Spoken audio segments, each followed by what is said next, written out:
politique yi ak décret yi nga xam ni jël na ko. buñ ko condamné. non waxuma buñ ko condamné wul moment bii laa buñ ko condamné ni moom moo ko def. mais dama ni est-ce que nekkul woon cëram moom mu démissionné ci poste de responsabilité yi nga xam ni yor na ko. au moins pour mettre à l'aise son frère et puis mettre à l'aise aussi la justice pour yëf yi gën a mën a leer. loolu nag damay def analyse politique def analyse politicienne. ci loolu. analyse politique bi ma ciy def mooy tey li gënoon a yomb ci Aliou Sall mooy mu démissionné. analyse politicienne bi ma ciy def mooy.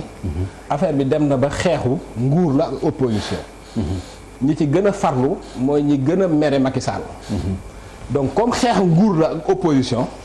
moom mën na ko jëlee noonu ni du ma démissionner. d'accord xam nga la donc dafa am ñaari angle aussi parce que dañoo nekk ci terrain politique. d'accord merci beaucoup alors doyen dégg nga Cheikh mu ne li muy xaar ci procureur vraiment dossier bi am na solo parlu de la laaj te itam ëllëgu Sénégal ci ay kopparam ak ci pétrole am daf ci aju nii mu ko démarré ndax gis nga ni ak parloo ngi ci. nii mu ko démarré est-ce que jàpp nga ne luy indi leeraange la nii mu ko démarré est-ce que jàppaloo ni dafa bëgg nit ñi noppi ci kenn bañ ci waxati. waaw léegi ji nga baab nit ñi aussi léeg-léeg nee nañ Abdoulaye Wade lu nit ñi war a xam Macky Sall dafa bëggoon a utiliser dossier bi contre bi ñu tuddee Karim Wade ci dossier bi booba mi ngi wut lu mu ko jàppee da ko bëgg loolu il s'est empressé de demander une enquête. Mais ba ñu demee ba ci biir moo xam ne Karim n'est pas le seul mis en cause ce frère beeg yu garaaw a ngi ci mu dellu gannaaw il faut dire la vérité. Bon ensuite li nga wax ne Abdoulaye Wade li tax signé dossier ba selon certaines indiscrétions dem na secrétaire général du gouvernement mais c'est entre les deux tours là-bas les gens ont fait preuve de mauvaise volonté parce que pour eux le dossier posait problème moo tax kii wuñu ko pour mu ko fit. Alors c'est la raison pour laquelle quand Macky Sall est venu il a trouvé le dossier. Pour le reste ji nga man bu ma le procureur de la République li ma koy wax ak li nit ñi war a duut seen baaraam. buñ nu nax ci rapport bi existe na ak existe wu jot na ko jotu ko loolu ay c'est des balivernes. ñëpp xam nañ ne Macky Sall mënu la bañ a jot boobu rapport ñi ko wax xam nañ ne c'est des nafiq. Mais li gën a am solo. du existence wala non existence li gën a am solo mooy li ne ci rapport bi. Procureur de la République na seet li ne ci rapport bi si loolu am solo jot na ko jotu ko le rapport existe il est là kenn fentu ko ak yu garaaw na loolu moo doon war a nekk yitteem. mën na yem ci loolu rek leeral affaire maintenant est-ce que dana ko leeral moi je ne sais pas en tout cas bu ñu seetee justice ni meloon. bu ñu seetee comportement procureur de la République ni ñu ko daan defee. bu ñu seetee ni exécutif amee poids ci justice bi. awma ci yaakaar. man je ne vois damay wax li ma xalaat. je ne vois pas ce procureur là poursuivre le dossier jusqu'à la fin et mettre en cause directement Aliou Sall le frère du président de la République. Moi je ne vois pas ça je ne m'attends pas à ça. D'accord alors grand da nga wax léegi Cheikh. ci sa analyse politicien. nga wax ni xeexu pouvoir la ak opposition.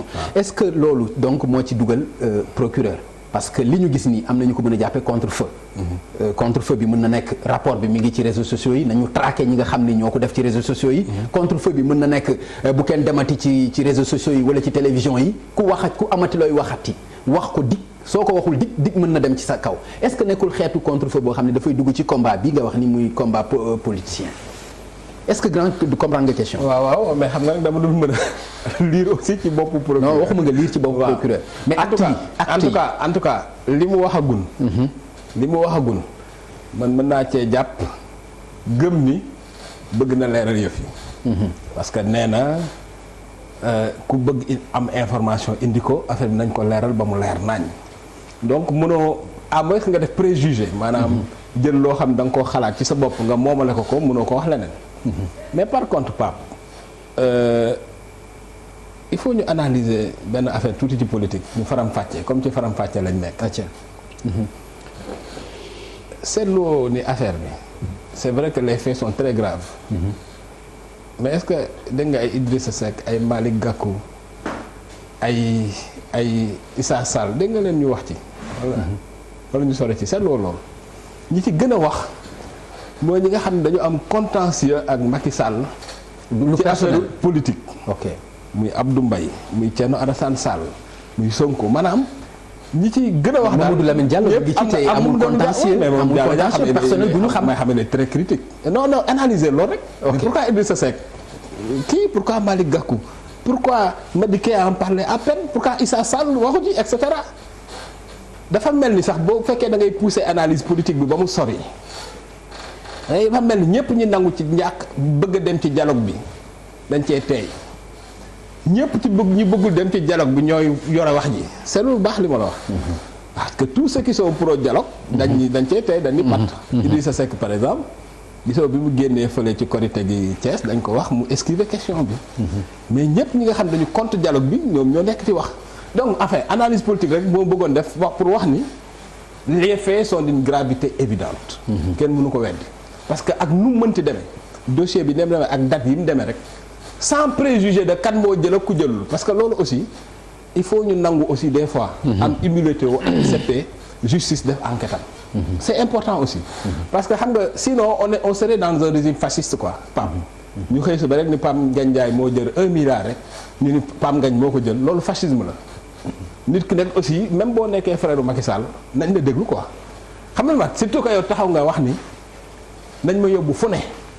nañ ma yóbbu enquête nañ ma yóbbu commission pare naa pour répondre à toutes les commissions mais nañ ko déglu mais enquête bi na sérieuse mais loolu démissionné warul woon jiitu. mais démissionné mënoo yor poste yooyu yëpp. waaw mais Pape bu demee ba nekk xeexu politique dama lay expliquer. faaw nga yor sa ndombo tànk politique parce que jàpp naa ne Aliou Sall li tax démissionné wul. pour bañ adversaire politique président yi am ndam ci moom la. parce que dafa dem ba affaire bi doon c'est vrai que am na problème. problème bi am na problème bu rëy la problème bu toll ni moom musul am Sénégal mais. fayantoo politique mu ngi ci. fayantoo politique bu xasee ba am da ngay position yoo xam ni fayantoo politique boobu moo ko déterminé. d'accord léegi doyen moom li ko jaaxal ndax jaaxal na la mooy tekkaaral gi nga xam ne gis na ko ci ku mel ni Idrissa Seck ak ñeneen ñi ba wax ay pro dialogue ak anti dialogue. bokkuma ak moom gis-gis mbir mi gisee naa ko neneen. ji nga. danoo de fekk réew moo xam ne mi noo ngi bokk ci ñaar fukki réew ak juróom yoo yi gën a ndóol gën a bari bor yàlla def pétrole gaz feeñ fi am na ñu bari ñu ne ci quantité yu bëree bari bu ñu ko tàmbalee exploité jaarale ko ci yoon mën naa faj suñu soxla yu bëree bari tey jii nit ñi tiit nañ présomption d'innocence am na waaye tiitaange am na ne sunu koom-koom bii kat ni mu nar a demee dafa mel ni réew yi leen jiitu ay Nigéria ay Gabon ay nangam mën naa ne ay Samba booy nar nañ ko ak i moom loolu nag du affaire opposition ak gouvernement man li ma gis c'est de la diversion du affaire gouvernement ak opposition lii xeet wépp la war a intéressé xeet wépp bu jaaree yoon ñëpp a ciy jëriñoo bu jaarul yoon ñëpp ay perte. buñ ko yemale ci diggante opposition ak gouvernement c'est l'affaire de tout le peuple de toutes les concitoyennes ñëpp war a takku pour mbir mi ñu jaarale ko ci yoon ñëpp war a takku pour que Idriss Seck waxu ci keneen waxu ci c'est pas le problème je ne partage pas son analyse ça c'est l'affaire de tout le monde na ñëpp takku dégg nga maam fexe ba procureur jaarale ko ci yoon parce que ce procureur c'est pas évident moi je le dis justice kay il faut mu dem waaye bu dee justice wóor na leen ni justice boo xam ne ñoo moom seen bopp li ñuy def dañ koy teg ci yoon alhamdulilah waaye bu fekkente ne beneen justice la justice yi ñu xam nous n'avons pas confiance.